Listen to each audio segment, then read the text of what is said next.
Bom dia a todos. Foi muito bom estar aqui com o grupo que veio um pouquinho mais cedo, participar aqui do momento de oração. Mas só lembrando, né, Sônia, amanhã é às 6 horas da manhã. Você que está fazendo planos, amanhã então nós começaremos ao longo da semana às 6 horas da manhã. Eu queria dar a oportunidade para você levantar, dar um abraço no seu amigo, no seu irmão, e dê um abraço bem forte, diga assim: o seu sorriso resolve metade dos meus problemas, tá bom? Dá um abraço, levanta aí. Que coisa mais gostosa, não é mesmo? A gente poder dar e receber amor e carinho, e a igreja, ela serve até mesmo para nos ajudar nessa questão. Quando a gente diz assim, o seu sorriso resolve metade dos meus problemas, isso é verdade, sabia? A Bíblia diz que o coração alegre, o que ele faz? Ele aformoseia o rosto. Aqui está uma técnica de embelezamento que não ensinam e não fazem nos salões de beleza, tá bom? Você quer ser mais bonito? O que você tem que fazer? Sorrir. Você tem que sorrir.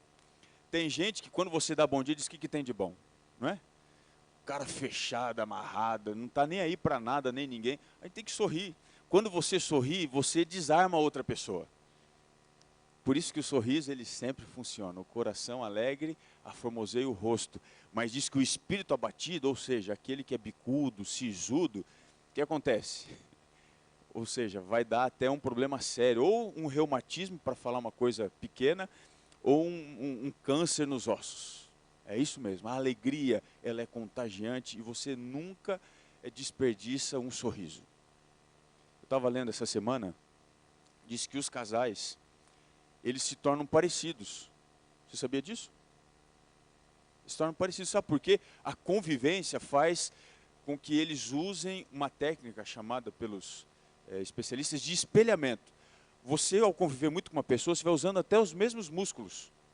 E aí, então, por usar os mesmos músculos, o rosto vai ficando parecido. É por isso que, às vezes, você olha para o marido, para a mulher, eles têm alguma coisa meio parecida. É isso aí. O jeito de falar, né, o jeito de sorrir. Então, se a gente sorrisse mais, o que ia acontecer? A gente ia ficar mais parecido. Não é mesmo? E mais bonito também, né? Aprenda a sorrir. Foi tão gostoso, a gente teve aqui o Nelson, um jovem que ele veio da noite na balada, caiu aí na rua, ficou ali, né, por aqui, né?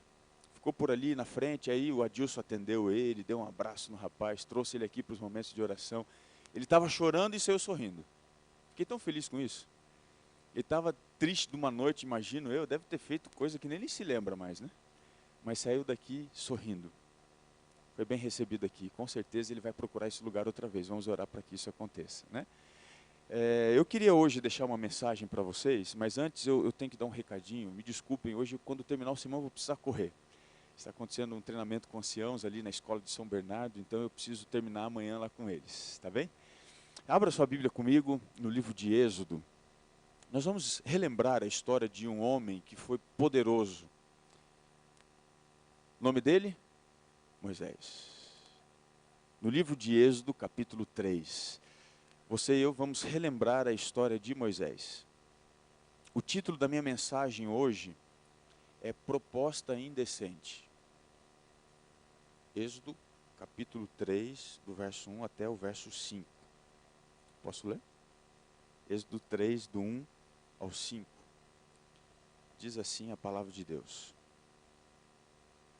Apacentava Moisés o rebanho de Jetro, seu sogro, sacerdote de Midian, e levando o rebanho para, o que diz aí a sua Bíblia?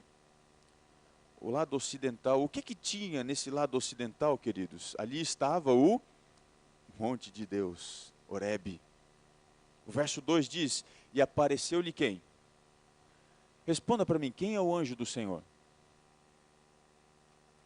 Se você continuar lendo, diz assim, ó, numa chama de fogo o anjo apareceu, e no meio da sarça Moisés olhou, e eis que a sarça ardia no fogo, e a sarça não se consumia. Então disse consigo mesmo, irei para lá e verei essa grande maravilha, porque a sarça não se queima. Agora observe, quem é que fala agora? Primeiro era quem? Era o anjo do Senhor. Agora era o próprio Senhor. Vendo o Senhor que ele se voltava para ver Quem é que estava no meio da sarça, queridos? Quando você lê na Bíblia anjo do Senhor, você tem que entender que quem está aparecendo ali? O próprio Deus. E da divindade, qual é a pessoa da divindade que aparece para revelar a divindade, para revelar Deus? Quem é? É Jesus. João 1,18 diz que homem algum viu o Pai. O Filho é quem o revelou. Portanto, quem aparece aqui no meio da sarça, queridos? O próprio Cristo, antes de vir a este mundo. Jesus aparece porque ele tinha um chamado para Moisés. E esse chamado era: Moisés, Moisés. Ele respondeu: eis-me aqui. Verso 5. Deus continuou: não te chegues para cá, mas antes faça o quê? Tira as sandálias dos pés, porque o lugar em que você está é o que mesmo? Terra Santa. Era o dia 1º de abril do ano de 2015, na cidade de Cabedelo, na Paraíba, uma pequena cidade. Um fato ganhou conhecimento nacional. E a história que eu vou falar para vocês, eu assisti no Fantástico. A câmera de segurança numa ilha, ou melhor, numa rua meio deserta assim, na cidade de Cabedelo, filma bem de manhã uma jovem saindo da sua casa com uma criança enrolada em panos. E ela atravessa a rua, anda um pouco assim, distante de onde ela saiu, larga aquela criança ali e atravessa o caminho e entra outra vez na sua casa. Alguns minutos depois, a mesma câmera de segurança filma um homem saindo dentro daquela mesma casa.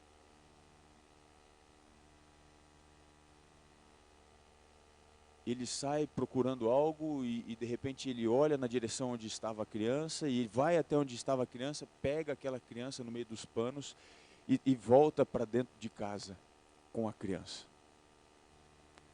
O que não podia se entender pela filmagem, mas que depois a notícia explicou, é que aquela moça que saiu com a criança nos braços era filha daquele homem que depois vai até o outro lado da rua e pega a criança. Aquela moça tinha um namorado, e esse namorado e ela tinham um relacionamento que era um tanto quanto turbulento. Ela era meio possessiva, e no meio do relacionamento eles terminaram. Ela engravidou e escondeu a sua gestação, até mesmo do seu próprio pai e da sua mãe. Ela levou até o último dia da sua gestação, em segredo, a história da gravidez. E quando chegou o dia, sozinha, ela entrou dentro do banheiro do seu quarto, que ficava no fundo da casa do pai. E com um pano na boca, sem ajuda de ninguém, ela deu à luz àquela criança, um menino. Antes que alguém pudesse descobrir, ela rapidamente enrolou a criança com os panos que ela já havia levado para dentro do banheiro, atravessou a rua e largou a criança ali. Naturalmente, a criança faz o quê? Ela chora. E a criança começou a chorar do outro lado da rua, chorar, chorar, chorar. E o pai daquela moça que estava dentro de casa ouviu o choro da criança. E no seu instinto ali de lutar pela vida da criança, ele saiu procurando onde ela estava. Quando ele viu a criança, tomou-a nos braços, entrou dentro de casa, ligou para os bombeiros chegaram e encaminharam aquela criança para o hospital. Quando ela chegou no hospital, ali estava um pastor que fazia o serviço de capelania naquele hospital. Visitava as pessoas ali, os enfermos. Ele foi rapidamente chamado para fazer uma oração por aquela criança. E quando ele chegou ali, ele disse o seguinte: olha, a sua história, meu filho, é parecida com a história de um grande homem de Deus. E ele batizou aquela criança com o nome: Moisés. As imagens começaram a rodar. E aí, eis que estava assistindo a televisão um rapaz. E quando ele viu aquelas imagens da câmera de segurança, uma moça andando com dificuldade, atravessando a rua e largando a criança, ele rapidamente identificou aquela moça. Era sua ex-namorada. Ele ligou para ela e disse: escuta, Foi você que abandonou a criança? Ela negou, não, não fui eu não. Ele disse, foi você, eu sei, eu vi as imagens, é você. E sem ter como negar para ele, ela disse, não, realmente fui eu. Ele disse, aquela criança é minha, não é? Ele já estava desconfiado, e ela negava sistematicamente que estava grávida. Ele estava desconfiado. Mas ela negou, mas finalmente ela teve que dizer a verdade. Realmente, aquela criança é sua, é seu filho. Sem pensar muito, ele correu para o hospital. E quando ele chegou lá, ele encontrou seu filho. E para sua surpresa, sabe qual era o nome do pai? Moisés. Para sua surpresa, o seu filho já havia sido batizado com o seu próprio nome. A juíza da cidade deu ganho de causa para o pai. Então, saíram do hospital, Moisés pai e Moisés filho, para morarem juntos. E viverem agora como pai e filho de verdade. Que história impressionante é essa também, né? Tão impressionante quanto essa é a história que nós encontramos na Bíblia, especialmente no começo do livro do Êxodo. Um homem que foi criado nos melhores lugares da época. Se você fosse contextualizar a história de Moisés, ele teria sido apanhado no jardim da Casa Branca. A filha do Trump teria em seus braços levado aquele menino diante do seu pai e dito o seguinte, pai, a partir de agora ele é meu filho. Esse Moisésinho da nossa história teria crescido ali, ido estudar em Harvard ou Oxford, qualquer uma dessas grandes universidades. Ele teria sido preparado para ser o futuro presidente dos Estados Unidos da América. Isso que aconteceu com Moisés, lá dentro do Egito, no palácio do faraó. Hebreus explica um pouquinho melhor isso, mas ele sabia no fundo que mesmo sendo tratado daquele jeito, ele era um hebreu. E quando ele olhava para o reino do Egito, ele observava que os hebreus ali eram o quê? Escravos. E ele gostava dessa ideia? Não. Se você voltar ao capítulo anterior, capítulo 2, a partir do verso 11, narra a história de um dia Moisés andar para ir visitar os seus irmãos, e numa dessas visitas inusitadas, ele encontra um de seus irmãos apanhando de um oficial egípcio. Como ele não gostava da ideia da escravidão, queridos. Forte como era, ele lutava jiu-jitsu. Ele deu uma surra naquele egípcio, mas ele tinha tanta raiva no coração pelo seu povo sofrer, que ele não conseguiu medir a força dos seus golpes e ele matou o egípcio. Escondeu o egípcio. A história foi descoberta. E o faraó agora, sabendo que ele ainda tinha o espírito de escravo, estando numa posição de comando, ele seria morto, então facilmente ele foge e vai para o deserto. E quando ele chega no deserto, ele encontra ali a benevolência de Jetro, que o traz para perto de si, dá uma filha, e mais do que isso, dá a ele as atribuições financeiras, porque ele era um homem de negócios, muito bem sucedido no Egito, e dá para ele então o rebanho das ovelhas para ele cuidar, e se escondendo de seu passado, se escondendo de sua vida, ele vai até onde Deus estava sem saber. Horebe era o monte de Deus, e quando ele se encontra com Deus, Deus, observando que ele chega perto de si, faz um ato maravilhoso. Ele aparece no meio da sarça e diz assim, Moisés, Moisés, não bastasse a maravilha da sarça não se consumir pelo fogo, agora ele ouve o seu nome. E quando ele faz menção de se aproximar da sarça, Deus diz assim, pode parar aí, nem mais um passo. O que Deus pede? Tira dos teus pés o quê? Querido, sabe qual que é o problema? É que a gente lê sem analisar os detalhes. Sabe o que está acontecendo aqui? Para você entender, vá comigo ao livro do profeta Isaías. Depois a gente volta aí. Isaías, capítulo 20. Eu quero ler com você do verso 2 até o verso 4. Segura aí, Êxodo, e vá comigo até o livro do profeta Isaías. Capítulo 20, do verso 2 até o verso 4. Preste atenção.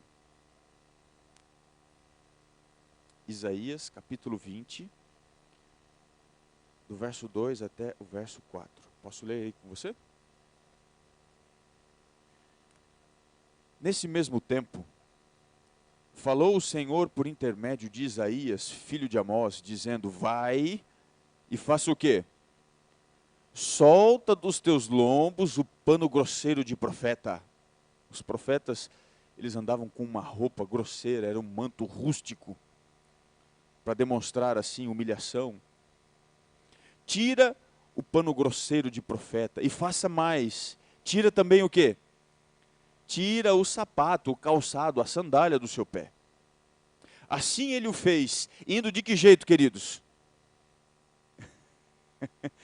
O profeta estava pelado, nu com a mão no bolso. Nu, despido e descalço. Observe, verso 3. Então disse o Senhor, assim como Isaías, meu servo, andou, quanto tempo ele ficou, queridos, despido? 3 anos, pelado e descalço. Despido e descalço. Por sinal e prodígio contra o Egito e contra a Etiópia. Verso 4.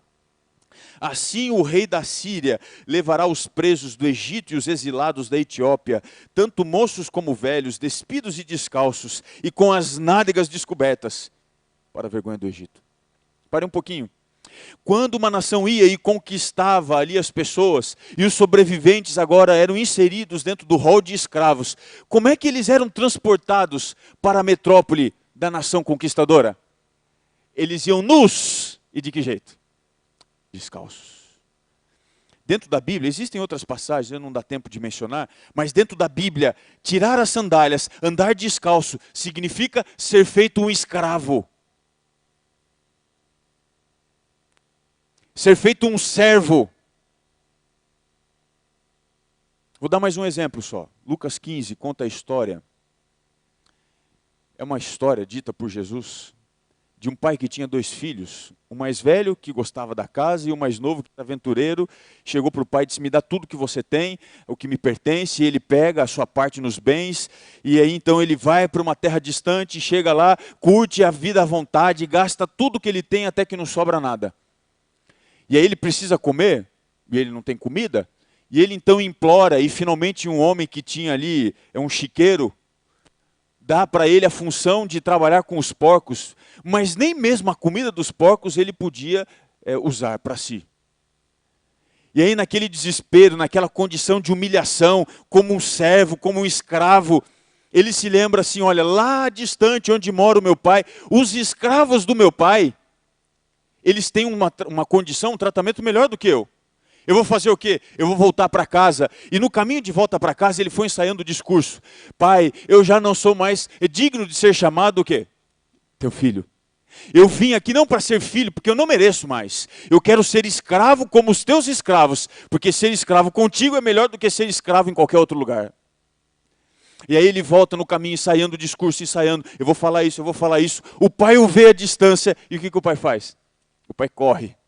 E corre quando vai abraçar, ele começa o discurso, pai, eu não sou digno de ser chamado teu filho.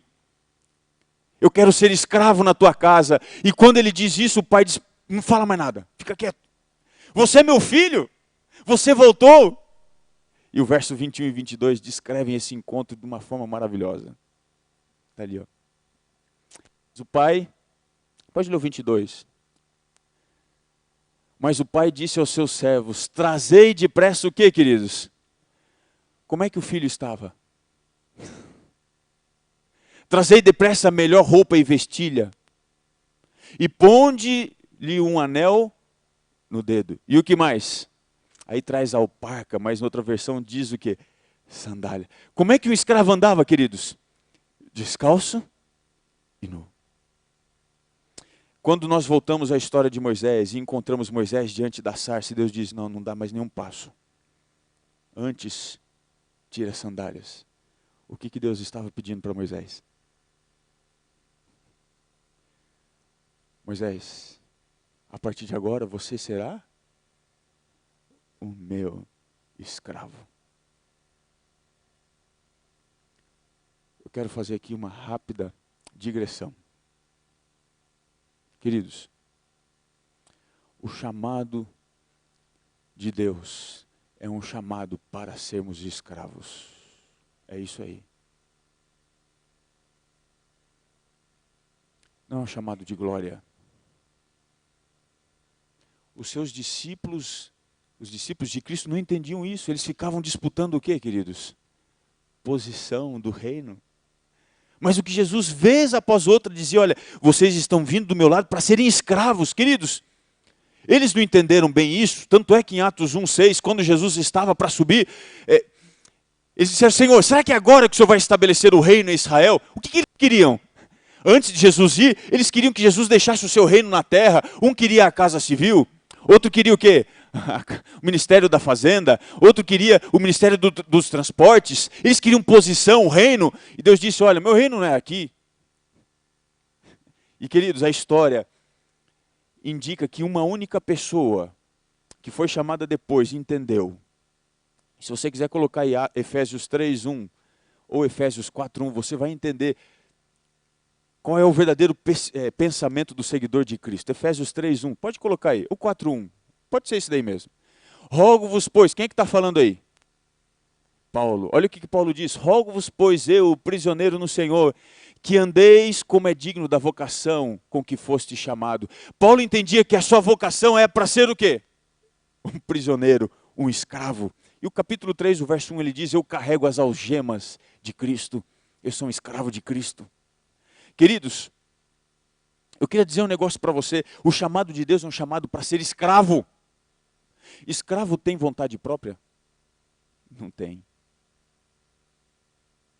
Escravo escolhe para onde ele vai, para onde ele não vai? Não. Sabe por que Deus nos chama para ser escravos?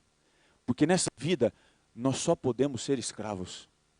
Ou você é escravo de Deus, ou você é escravo de quem? Romanos 6:6 diz que nós somos escravos do pecado. Tem muito cristão aí cheio de vontade. Cheio de querer. Quando Deus olha para Moisés e diz, Moisés, eu tenho um trabalho para você. E eu queria que você voltasse para Êxodo 3. Leia comigo o verso 12. Êxodo 3, o verso 12. Aqui está a proposta de uma forma um pouco mais clara. Êxodo 3, o verso 12. Preste atenção. Depois Deus lhe respondeu, eu serei contigo, e este será o sinal de que eu te enviei. Me ajuda aí. Depois de haveres tirado o povo do Egito, o que Deus diz aí? Depois de haveres tirado o meu povo do Egito, o que vocês vão fazer? Veja, Deus estava escolhendo um escravo para voltar ao cativeiro dos escravos, para tirar os escravos dali, para que eles depois do Egito se tornassem o quê? Escravos. A palavra aqui servir, queridos, na língua hebraica é a palavra aved, que significa literalmente trabalhar, servir como um escravo, como um vassalo, servir ou realizar um trabalho que também pode ser de adoração. Deus queria fazer da nação de escravos, escravos livres. Essa é a vontade de Deus para a sua vida. Ele quer tirar você da opressão, da escravidão do pecado, para te colocar sob a perspectiva da escravidão que liberta em Cristo Jesus. Por isso que a Bíblia diz, hoje escolhei a quem? Hoje escolheis que tipo de escravo você quer ser. E Josué termina dizendo, eu e a minha casa seremos escravos, serviremos ao Senhor. Queridos, a história de Moisés é uma história maravilhosa. E agora eu quero entrar num assunto muito importante com vocês. Deus tinha um plano, tirar o povo da escravidão do pecado, para colocar sobre a escravidão da graça.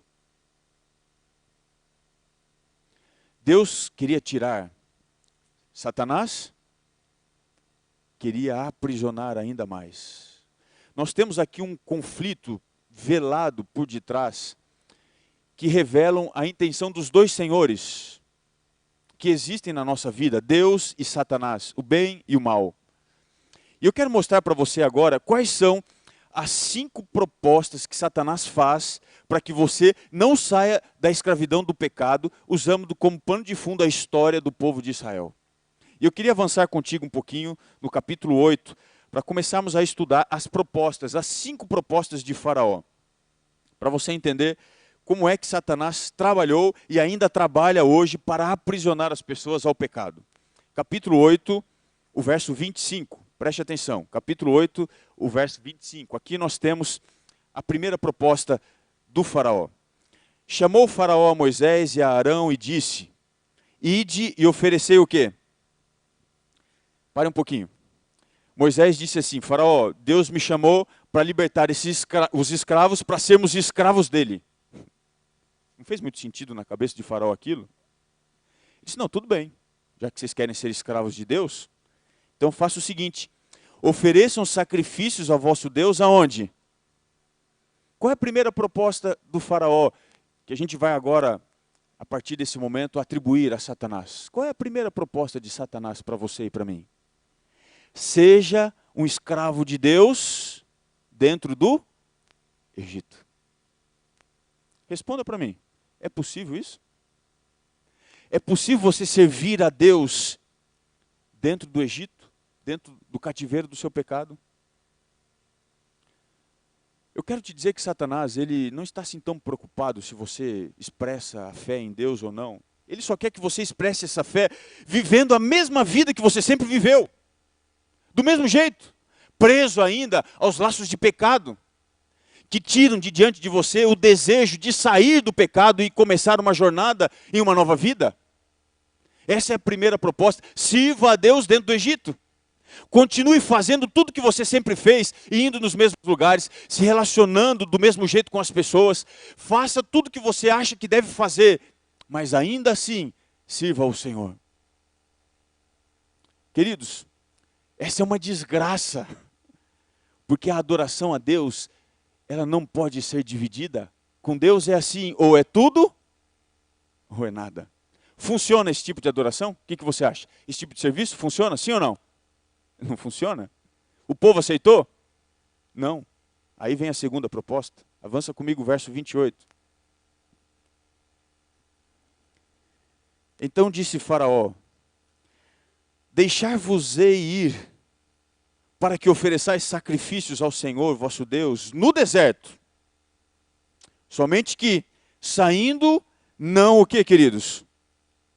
Vades muito longe. E orai também por mim. Qual é a primeira proposta? Sirvam a Deus aonde? No Egito. O povo aceitou? Não.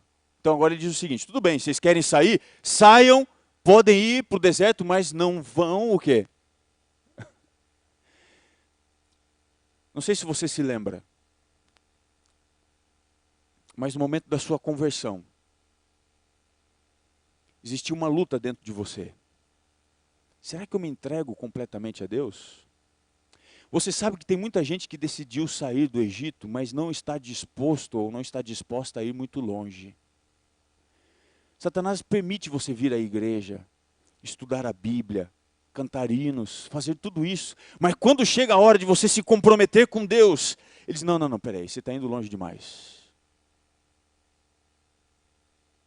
Até é possível que às vezes você tenha feito o seu compromisso com Deus, você tenha se batizado, você tenha iniciado a sua vida cristã, mas ainda assim ele diz, não vá muito longe, não seja assim muito Caxias no seu voto, não. E você tem um monte de crente aí, que é meia boca. Sabe quem que é o crente meia boca? É o crente lago, é aquele que só recebe. E ele não dá nada. O crente rio é aquele que recebe e o que ele faz? E ele dá. Esse comprometimento, queridos, faz um fenômeno interessante acontecer. Onde há mais vida, no lago ou no rio? No rio? Por quê? Porque ele não atrapalha o curso, entendeu? Tem muita gente que não está conectado no curso de Deus. Ele está parado. Ele não conseguiu ir muito longe na sua vida espiritual. Ele vem à igreja, mas não passa disso. Ele ainda está de alguma forma conectado com o Egito. E esse é um perigo terrível, quando você vai à história de Ló, e ele sai, queridos, com a sua esposa e suas duas filhas. A esposa dele conseguiu sair de Sodoma, mas ela não foi muito longe. Ela olhou para trás. Sabe o que o faraó queria? Sabe o que Satanás quer? Que você não esteja longe o bastante, para quando bater a saudade, fazer o quê? Olhar para trás. E eu vou estudar com você mais para frente aí, como o Egito estava presente dentro da vida do povo de Deus. Deus precisou de um dia para tirar o povo do Egito, mas nem 40 anos foram suficientes para tirar o Egito do povo. Essa proposta não funciona, não dá certo. Eu quero ir para a terceira proposta. Vá no capítulo 10. Eu quero ler com você a partir... Capítulo 10, a partir do verso 8.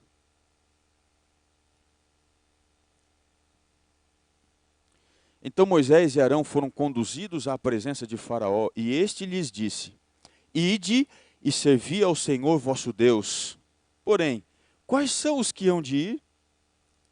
Respondeu-lhe Moisés: Havemos de ir com os nossos jovens, com os nossos velhos, com os nossos filhos, com as filhas, com os nossos rebanhos, com os nossos gados. Havemos de ir porque temos de celebrar festa ao Senhor. Replicou-lhes Faraó: Seja o Senhor convosco, caso eu vos deixe ir e as crianças. Vede, pois tendes para conosco más intenções. Verso 11. E agora preste atenção a esse verso. Não há de ser assim. Ide somente vós, os homens, e servi ao Senhor, pois isso é o que pedistes. E os expulsaram da presença de Faraó. Quem é que foi liberado para ir e servir ao Senhor? Qual é a terceira estratégia? O que o Faraó e, consequentemente, Satanás também usam como estratégia, queridos? O que eles querem fazer? Preste atenção no que eu vou lhe dizer. Satanás quer dividir a sua família.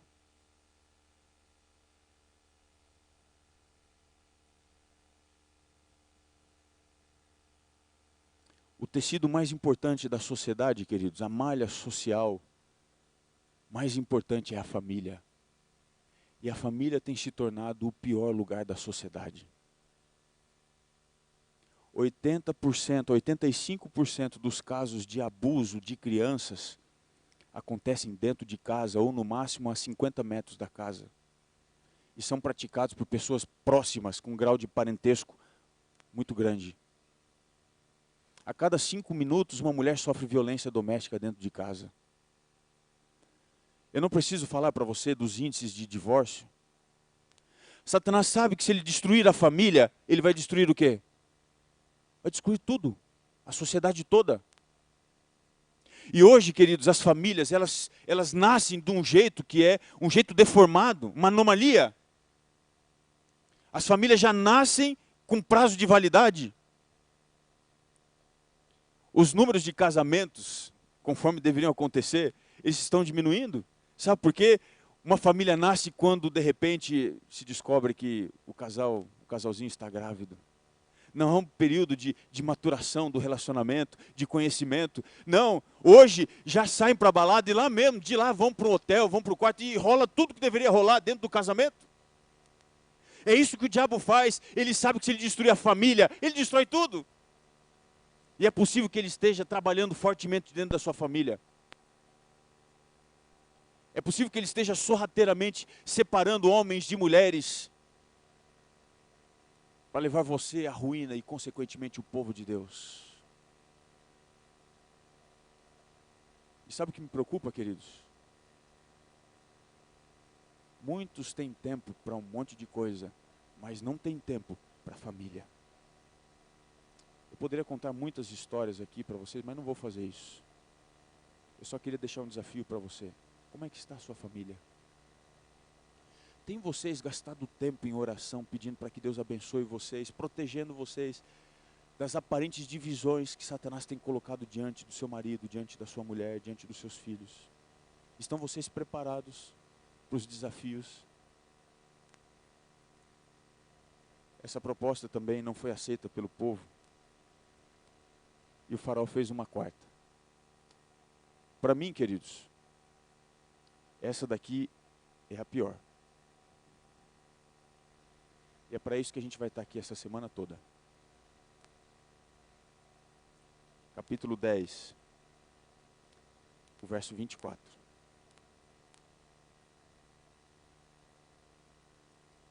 Então o faraó chamou a Moisés e lhe disse: Ide e façam o quê?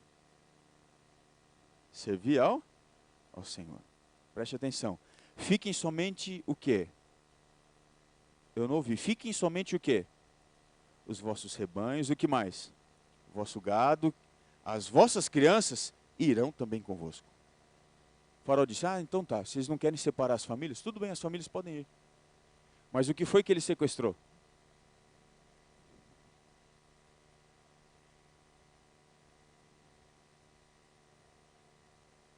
Posso abrir aqui o jogo com vocês?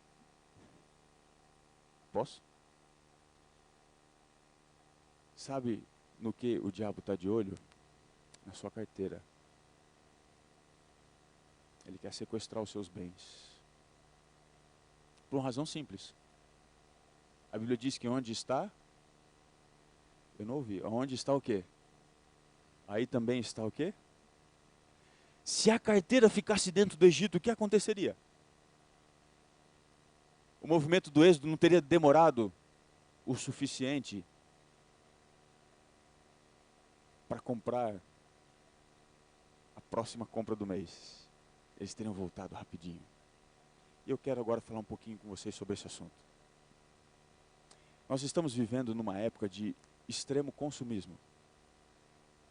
Um consumismo desenfreado. Só você estudar hoje, o endividamento das famílias brasileiras está na casa dos 70%. Ou seja, 70% da renda de uma família brasileira está comprometida com dívidas.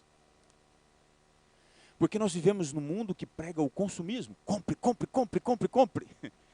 Os americanos têm um lema para isso, shop until death. Compre até a morte. Foi feita uma pesquisa com os americanos e olha só que interessante. Os americanos passam 6 horas por semana em família e 40 horas por semana no shopping. O que é mais importante para eles também acaba refletindo aqui. E eu descobri já faz algum tempo que se você quer entrar em depressão e ficar infeliz, é só você ir para o shopping. Porque quando eu estou em casa, eu acho que eu tenho tudo. Mas quando eu entro no shopping, queridos, tem uma palavra que é do diabo. Promoção. Aí você entra e vê promoção e a mulher começa a se coçar. Olha aquele sapato. Ela está cheia de sapato. Mas olha, está com 70% de desconto. Eu preciso dele. E você vê roupa, você vê terno, e você vê itens para casa, e o desejo de insatisfação só aumenta, queridos, porque esse mundo, ele está formatado para você comprar, comprar, comprar, comprar, comprar. Porque assim o diabo está sequestrando as suas riquezas, os seus bens. Eu tenho um livro chamado Dinheiro, Sexo e Poder. A trilogia do mal. Esse livro é fantástico, se você quiser ler. Nesse livro fizeram uma pesquisa com os terapeutas, os psicólogos, e sabe o que eles descobriram? Eles descobriram que de todos os males e erros que podem acontecer entre um médico, um terapeuta e o paciente, o segundo pior, sabe qual é? Manter intimidade com o paciente. O segundo. Intimidade sexual. Essa é a segunda pior coisa que um médico pode fazer com o paciente. Para eles é terrível isso. Não se pode nunca exercer intimidade sexual ou afetiva. Mas sabe qual é a primeira? Para os médicos, a pior coisa que alguém pode fazer para com seu paciente, sabe qual é? Emprestar dinheiro. A pior coisa. Querido, Satanás sabe que se ele tomar conta da sua carteira, ele terá o seu coração. Esse é um assunto sério. Por isso nós vamos gastar uma semana para falar sobre mordomia. Como você administra os teus bens, diz muito bem onde é que você está. Dentro do Egito ou a caminho da terra prometida? Você está entendendo o que eu estou falando? Eles poderiam muito bem ter deixado lá para trás os rebanhos, os bens que eles tinham. Deus poderia dar mais. Mas, queridos, se eu estou indo para a terra prometida, eu não posso deixar nada para trás, inclusive os meus recursos e bens. Porque eu sou um mordomo de Deus. E no final de tudo, queridos, lá em Mateus 25, quando Jesus Cristo voltar, ele vai olhar para o servo que foi fiel e diz assim: bem está, servo bom e foste o quê? Foste fiel no pouco, sobre o muito te... Queridos, o que eu faço com o meu dinheiro me diz qual é o destino que eu sonho. Você está entendendo isso? Se você não tem sido fiel a Deus nos seus dízimos e nas ofertas, isso é um recado claro para Deus. Senhor, não conta comigo para a eternidade não, porque se o Senhor quer colocar tudo na minha mão, eu não sei administrar. Eu administro para mim, não é para ti. Você está dizendo, eu não quero ir para o céu, eu não quero ir para a eternidade. Você está entendendo, queridos? Mordomia é um assunto de vida ou morte, sair ou permanecer para sempre dentro do Egito. E o faraó e o diabo sabem muito bem disso. A Bíblia é clara em dizer que quando nós não somos fiéis, nós estamos roubando a Deus. Não é a ninguém, é a Deus. Eu quero terminar falando sobre a quinta proposta. Avança comigo o capítulo 12. Eu queria ler com você do verso 31 em diante.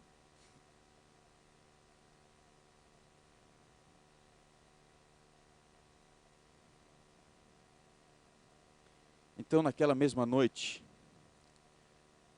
Faraó chamou a Moisés e a Arão e lhes disse: levantai-vos, saí do meio do meu povo, tanto vós como os filhos de Israel. E agora finalmente ele se rende, diz: ide, servi ao Senhor como tendes feito. Verso 32. Levai também convosco o quê? As vossas ovelhas, o vosso gado, como tendes dito, ide-vos embora e abençoai-me também a mim. Verso 33. Os egípcios apertavam com o povo, apressando-se em lançá-los fora da terra, pois diziam, todos morreremos.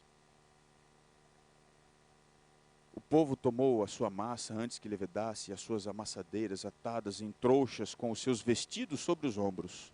Verso 35.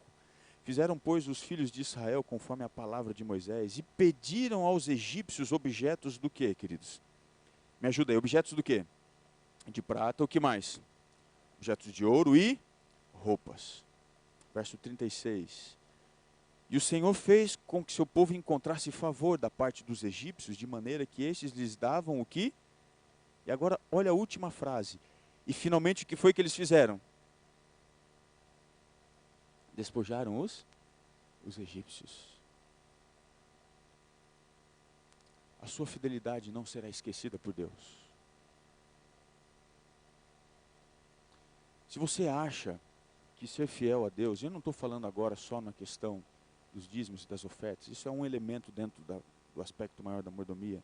Se você acha que ser fiel a Deus, com tudo que você tem, com tudo que você é, com os seus dons, inclusive com os seus recursos, é algo que vai além da sua capacidade, fique tranquilo. Porque a Bíblia diz que Jesus Cristo virá para dar a cada um o galardão segundo as suas obras. Sabe o que a Bíblia está querendo dizer?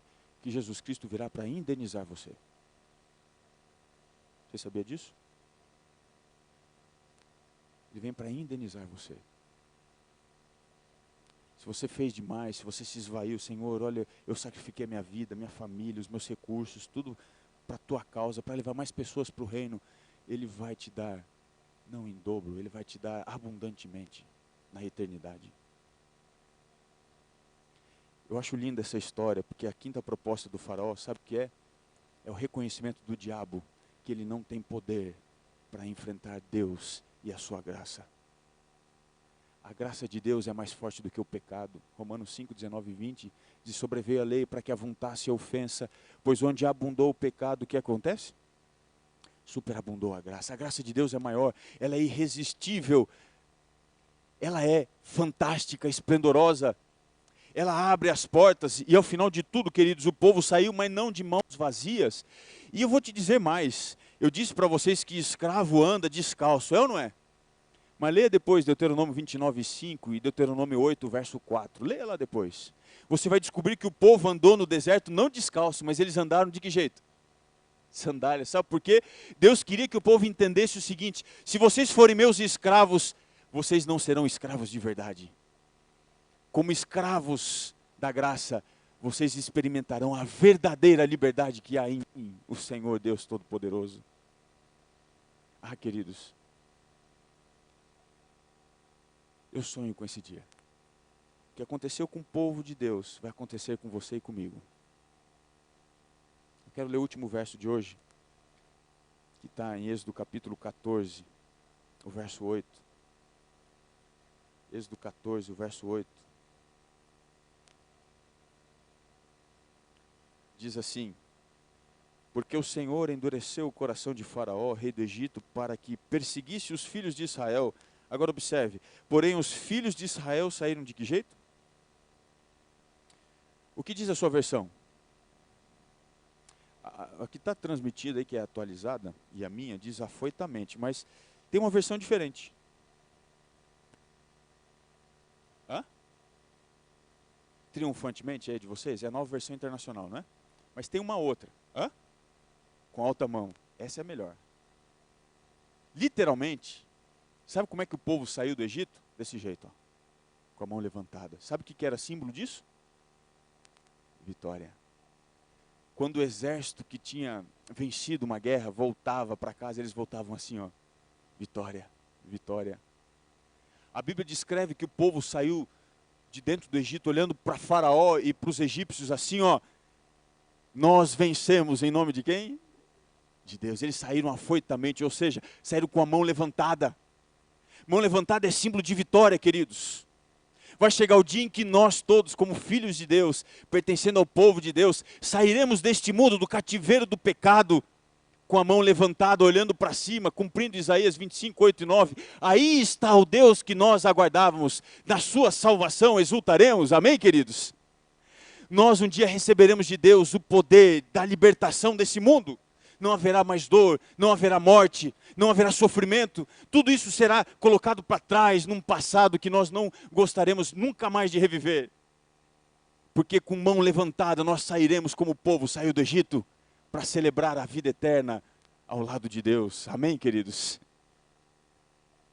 No ano de 1973, um sujeito que tem um nome diferente, é Mahant Amar Bartri, um indiano, nascido na alta sociedade, desfrutando de privilégios.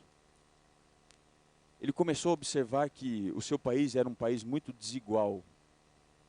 Havia muita pobreza e alguns poucos com muita riqueza.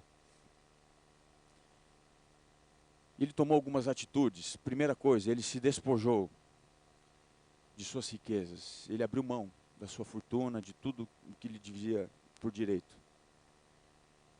E ele passou a se vestir de forma muito humilde. Ele começou uma batalha contra a desigualdade. Ele queria que todos pudessem ter uma vida digna na Índia.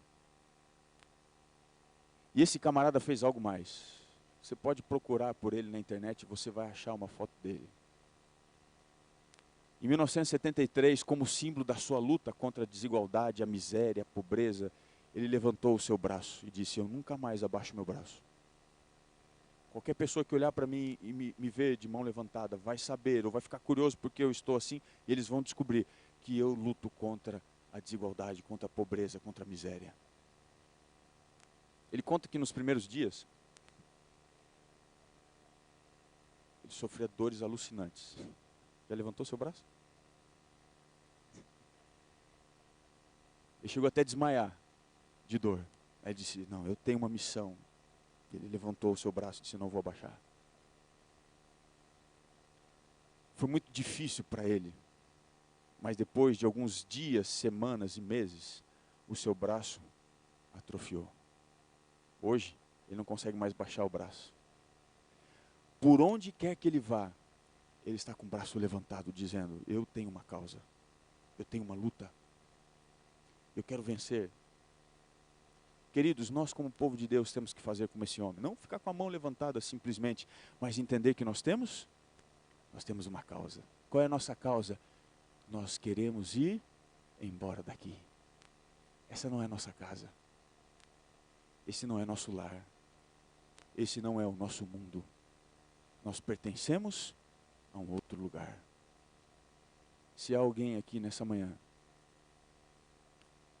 que também quer se unir a esse movimento que cada vez mais cresce ao redor do mundo, pessoas dizendo que querem ir para o lar que o Senhor preparou, querem estar diante da glória de Deus e viver ali diante da glória de Deus.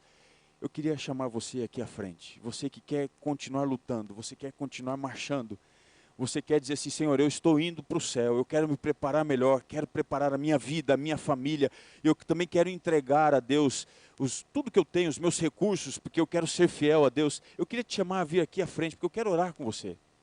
para que Deus te dê poder, para você não ser seduzido pelas propostas de Satanás. Alguém aqui que quer ser fiel a Deus, pode levantar e vem aqui à frente. Eu quero fazer uma oração especial por você. Deus conhece a razão pela qual você dá o passo aqui à frente. Ele consegue ler o seu coração nesse momento. Mas é muito importante que você esteja aqui. Porque assim você está declarando publicamente que você está em marcha, você está em curso, você está indo para um lugar. Que lugar é esse? É o céu. Quero orar com você. Mas antes de orar, nós vamos cantar daqui a pouco um hino do Inário Adventista. Esse hino é maravilhoso, é o hino 565, ó, nunca separar. Mas antes de cantar esse hino, deixa eu te contar uma pequena história. Lá por volta de 1844 até 1860, um pequeno movimento que pregava a volta de Jesus começou a crescer depois de ter passado por uma situação muito difícil. Esse movimento era chamado movimento do Advento. Eles pregavam a volta de Jesus. Eles tinham passado já pela decepção, mas ainda assim eles se uniam na pregação do Evangelho. Fazendeiros, pessoas que trabalhavam e moravam nas cidades, eles separavam às vezes 15, 20 dias da sua agenda, e eles se reuniam em lugares, eles armavam tendas, e ali então eles faziam aquilo que era chamado de reuniões campais. 1, 2 semanas, 3 semanas reunidos, e sabe o que eles faziam? Eles estudavam a Bíblia. Aproveitavam aquelas oportunidades para pregar também para as pessoas que se uniam ali a eles. E durante 15, 20 dias eles anunciavam a volta de Jesus. E quando a reunião estava para acabar, começava a bater no coração uma saudade. E nesses momentos então, eles criaram uma música. Essa música que nós vamos cantar. Essa música é uma declaração de fé. Ela diz assim: há um país de gozo e luz, onde só santos há, prazeres há ali, a fluxos é sempre dia lá. E o coro dessa música diz: marchamos para a terra além e vamos a Jerusalém, iremos com Jesus reinar e nunca mais nos separar. Oh, nunca separar, não, nunca separar, oh, nunca separar, não, nunca separar, iremos com Jesus reinar e nunca mais. Eles arrumavam as suas malas, colocavam na carroça e eles iam cada um para o seu lado cantando: oh, nunca mais. Ah, queridos, eu sonho com esse dia, quando juntos nós nunca mais iremos nos... Eu queria que você saísse daqui lembrando dessa mensagem. Vamos cantar juntos. Ó, nunca separar.